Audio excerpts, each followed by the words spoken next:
காலைல சாப்பாடு என்ன சாப்பிடலாம், காலையில சாப்பிட்ற சாப்பாடு எப்படி இருக்க வேண்டும் யோசிச்சு பார்த்தா காலகாலமா நம்ம கடந்த ஒரு 50-60 வருஷமா வெறும் இட்லி, தோசை, பூரி, பொங்கல், மசால் தோசை, வடை இப்படிதான் சாப்பிட்டுட்டு இருக்கோம். மாற வேண்டிய கட்டாயத்துக்கு வந்தாச்சு.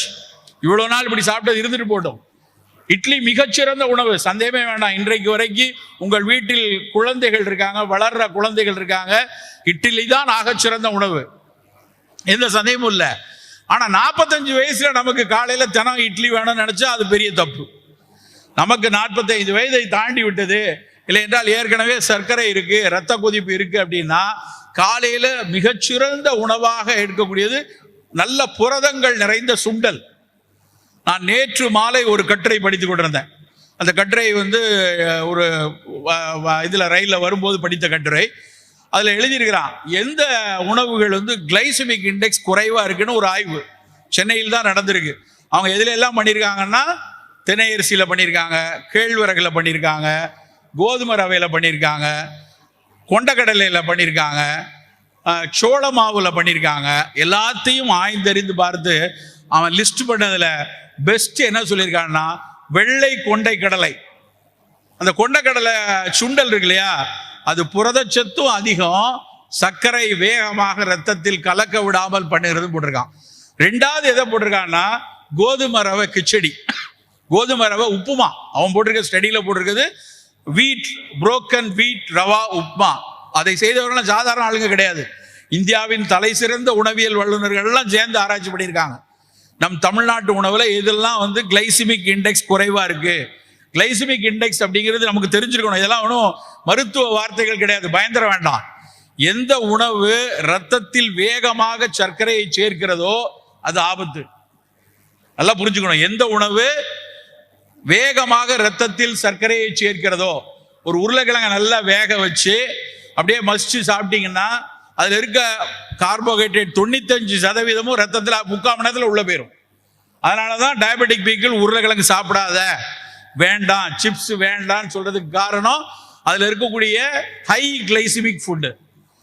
அப்போ லோ கிளைசிமிக்கா எது இருக்கோ அதுதான் நம்மளுடைய தினம் உணவா இருக்கணும். லோ கிளைசிமிக்கா இருக்கிறதுல தான் அந்த கோதுமை ரவை உப்புமா சொல்றோம், சுண்டலை சொல்கிறோம். நல்ல காய்கறி துண்டுகள் சாலடா எடுத்து சாப்பிடலாம். எல்லா பழங்களை போட்டு ஒவ்வொரு நாள் ஒரு ஸ்மூதியாகவோ இல்லைன்னா பழச்சாறாகவோ எடுத்துக்கொள்ளலாம். நம்ம ஊர்ல மிக மிக முக்கியமான பிரச்சனை என்ன அப்படின்னா, புரதம் சாப்பிட்றது ரொம்ப குறைவு. அதுவும் குறிப்பா வெஜிடேரியனா இருந்தா புரதம் ரொம்ப ரொம்ப கம்மியா எடுக்கிறோம். அப்போ புரதம் அதிகமா வேணும்னா தினம் காலையில ஒரு நல்ல வீட்டில் நீங்கெல்லாம் விவசாய குடும்பத்துல இருந்து இருக்கவங்க தினம் 2 முட்டை, அது ஒரு ஆம்லெட் ஆகவோ வேக வைத்த முட்டையோ, அந்த 2 முட்டை எடுத்துக்கொள்ளலாம். இல்லை நான் முட்டை சாப்பிட மாட்டேன், கொஞ்சம் நிலக்கடலை, கொஞ்சம் பாதாம் பருப்பு, அப்படியான பருப்பு கடலை இந்த மாதிரி விஷயத்தோட தான் காலை உணவு இருக்கணும். ஸோ காலை உணவு அப்படின்னா சுண்டல், ஒரு கப்பில் சூப்பு, இல்லைன்னா நல்ல நிலக்கடலை இல்லை கொண்டக்கடலை, இல்லை ஒரு பாதாம் பருப்பு, 2 ஆம்லெட். இப்படிதான் ஒரு மீட்டிங்ல அப்படி சொன்ன உடனே ஒருத்தர் இருந்துச்சு கேட்கிறாரு, சார் இதெல்லாம் பிஃபோர் ஃபுட்டா ஆஃப்டர் ஃபுட்டா? ஏன்னா நடுவில் இட்லியை காணாமே, நடுவில் தோசையை காணாமே. ஏன்னா முதல்ல இதை சாப்பிட்டா நடுவில் தோசை சாப்பிட்டு தான் சாப்பிடணுங்கிற ஒரு எண்ணம் மக்கள்கிட்ட இருக்கு. வேண்டாம், இதுதான் பிரேக்ஃபாஸ்ட், இதை எடுத்துக்கொள்ளும். வாரத்துக்கு 1 நாள் அல்லது 2 நாள் நம்ம இட்லி தோசை எடுக்கலாம். அப்படி செய்யக்கூடிய இட்லியும் தோசையுமே வெள்ளை விளையர்னு இருக்க வேண்டாம். வெள்ளையா நல்ல பாலிஷ் போட்டு, சில்கி பாலிஷ் போட்டு அரிசியை கொண்டு அதுல பொன்னி அரிசியில அப்படியே பொல பொல பொலன்னு வெள்ளையா இருக்கணும் நினைச்சதுதான் நம்மளுடைய பெருந்தப்பு. நம்முடைய இட்லி தோசை அழுக்காக இருக்கணும், நல்ல பிரவுன் கலர்ல இருக்கட்டும், நல்ல கருமை நிறத்துல இருக்கட்டும், சாம்பல் நிறத்துல இருக்கட்டும். இல்லைன்னா மாப்பிள்ளை சம்பால தோசை இட்லி போட்டீங்கன்னா சிகப்பு நிறத்துல இருக்கும். அப்படியான உணவு தான் நமக்கு அவ்வளவு சிறப்பு. சென்னை இங்க கோயம்புத்தூருக்கு ஒரு 2 மாதத்துக்கு முன்னாடி அக்ரிகல்ச்சர் யூனிவர்சிட்டி போயிருக்கோம். அங்க இருக்கக்கூடிய ஒரு விவசாயத்துறை பேராசிரியர் அப்படியே வியந்து சொல்றாரு, சார் நீங்க ஒவ்வொரு தடவையும் மீட்டிங்ல போய் இந்த மாப்பிள்ளை சம்பா, கருப்பு கவுனிலாம் சொல்றீங்க, இந்த டேட்டாவெல்லாம் கொஞ்சம் பார்த்துட்டு இதை பத்தி இன்னும் பேசுங்கன்னு எடுத்து 2 பேப்பரை கொடுக்குறாரு.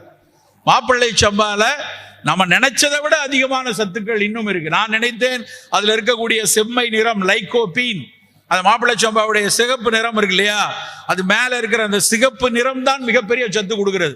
எதுல எல்லாம் மேல சிகப்பு நிறம் இருக்கிறதோ, மாதுளையில இருக்கு, நான் பல முறை சொல்கிற சிகப்பு கொய்யாவில் இருக்கிறது, பப்பாளியில் இருக்கு, தக்காளி பழத்தினுடைய தோல், அந்த சிவப்பு நிறத்தில் இருக்கக்கூடிய சத்துக்கு பேரு லைகோபீன். அந்த லைகோபீன் புற்றுநோய் வருவதை தடுக்கக்கூடிய மிக முக்கியமான ஒரு பொருள். ஃப்ரீ ரேடிக்கல் ஸ்கேவெஞ்சர் அப்படிம்பாங்க. செல்களுக்கு இடையில இருக்கக்கூடிய ஆக்சிஜன் கூறுகளை தள்ளிவிடக்கூடிய தன்மை அந்த லைகோபீனுக்கு இருக்கு. அது மாப்பிள்ளை சம்பால இருக்கு. அப்போ நம்ம நோய் வரக்கூடாது, நம்ம தாத்தாவுக்கு வயிற்றுல புற்றுநோய் தெரிஞ்ச உடனே ஒரு பதட்டம் வருது இல்லையா? பேர பிள்ளைக்கு இப்ப இருந்தே நம்ம மாப்பிள்ளை சம்பா தோசை கொடுப்போம், அதுல என்ன குறைஞ்சிட போகுது நமக்கு? ஒரு சாதாரண மாப்பிள்ளை சம்பா தோசை சுவையாகவே இருக்கும். கவுனி அரிசியில ஒரு கஞ்சி, காலையில ஒரு கஞ்சி, ஒரு சின்ன கப்புல கவுனி அரிசியில கஞ்சி எடுத்து கொடுப்போம். கவுனி அரிசி கஞ்சி செய்து பார்த்து சுவைத்து சாப்பிட்டு பார்த்தாதான் அதனுடைய அருமை நமக்கு தெரியும். எவ்வளவு சிறப்பு! அதுல இருக்கக்கூடிய அந்த கரு நீல நிறம் அவ்வளவு மருத்துவ குணமுடையது. ஆந்தோசைனின்ஸ் சொல்லுவாங்க.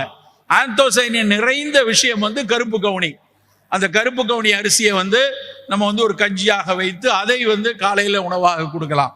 சிறு பிள்ளைகள் இருக்காங்க, நல்ல கண் பார்வை, நல்ல வளர்ச்சி, நல்ல கண் பார்வை நல்லா இருக்கணும் அப்படின்னா திணை அரிசியில பொங்கல். திணை அரிசியில பீட்டா கரோட்டின் அப்படிங்கிற சத்து இருக்கு.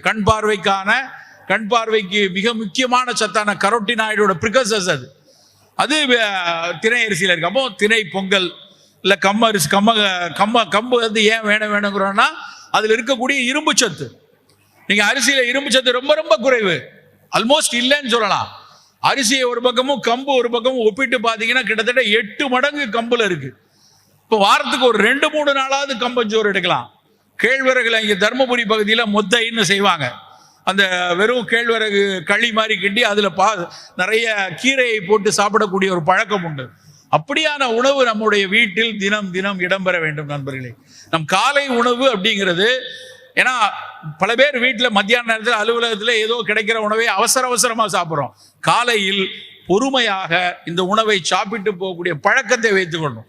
காலையிலையும் பரபரன்னு ஓடக்கூடிய குழந்தைகள், ஸ்கூலுக்கு போகக்கூடிய குழந்தைகள் ஓடும்போது எதையாவது ஒரு டம்ளர் பாலை குடிச்சிட்டு போ, இல்லை ஏதாவது ஒரு பிஸ்கட்டை கொடுத்துட்டு போங்கிற பழக்கத்திலிருந்து பிள்ளைகளை எடுக்கணும். கண்டிப்பா காலையில புரதச்சத்துள்ள உணவு, சிறுதானிய உணவு, இந்த மாதிரி நிறமி சத்துள்ள அரிசியில் செய்த இட்லியோ தோசையோ குழந்தைகளுக்கு கொடுப்பது சிறப்பா இருக்கு.